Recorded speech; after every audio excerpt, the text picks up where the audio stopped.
जनाब स्पीकर, इसकी दत भी ऐसी हो जाती है कि दुनिया देखेगी। अल्लामा इकबाल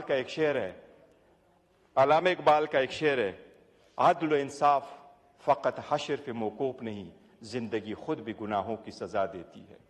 ये ईमान है जनाब स्पीकर, ये चेंज होता रहता है। सारी मैं एक मिनट, ये चेंज होता रहता है, लेकिन जिसने जुल्म किया होता है वो जवाब देता है। 2014 में भी गोली चली, कोई पता चला।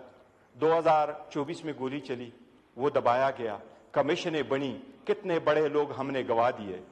कमीशनें बनती रही लेकिन रिपोर्ट नहीं आते रहे। आपने बोटो का देखा, 45 साल बाद सुप्रीम कोर्ट कह रही है कि इसको इंसाफ नहीं मिला था। अब वक्त है जनाब स्पीकर, हम भी मुतालबा करते हैं कि हमारे लोगों को इंसाफ मिलना चाहिए। ये इंसाफ हम इस ईवान के थ्रू लेना चाहते हैं। हमें मजबूर न करे कि हम दोबारा सड़कों पे आए। ये ईवान हमें वो इंसाफ दे दे। शुक्रिया। इकबाल।